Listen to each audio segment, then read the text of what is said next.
नहीं रहा जा सकता। तो आइए महात्मा बुद्ध के 8 अष्टांगिक मार्गों का हम जिक्र करते हैं।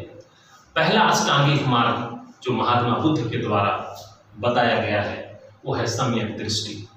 सम्यक दृष्टि अर्थात अंधविश्वास, कुप्रथा और बाहरी आडंबरों से दूर रहना, इसे सम्यक दृष्टि कहा गया। दूसरा अष्टांगिक मार्ग जिसे सम्यक संकल्प कहा जाता है, और ये सम्यक संकल्प सही विचार का होना है। सही विचार का मतलब होता है कि आप सच्चे मन से और अच्छे मन से किसी कार्य को कर रहे हैं। तीसरा जो अष्टांगिक मार्ग है वो है सम्यक वाणी। सम्यक वाणी का अर्थ हुआ कि मृत्यु भाषा, मीठी बोली। किसी के साथ या किसी से आप हमेशा मीठी बोली बोलिए ताकि उसके हृदय को या उसके मन को किसी तरह की कोई तकलीफ ना हो।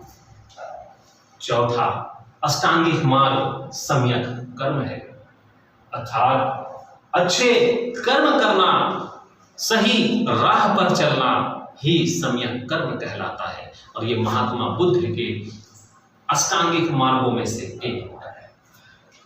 पांचवा अष्टांगिक मार्ग सम्यक आजीव है, अर्थात सादा जीवन, उच्च विचारों वाले जीवन को यापन करना ही सम्यक आजीव है।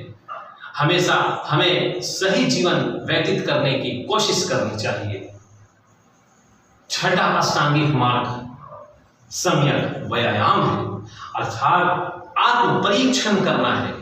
आत्म परीक्षण करने का मतलब हुआ कि आप अपने मन को टटोलिए, अपने मन को टटोलिए, अपने हृदय को झांकिए कि कहीं हम किसी गलत रास्ते पर तो नहीं चल रहे हैं। तो आत्म परीक्षण करना है कि प्रतिदिन हम जो कार्य कर रहे हैं क्या वो कुदरत के दृष्टि में, प्रकृति की दृष्टि में, मनुष्य के आत्मविश्वास की दृष्टि में, मानव की दृष्टि में हम सही कर रहे हैं अथवा नहीं कर रहे हैं।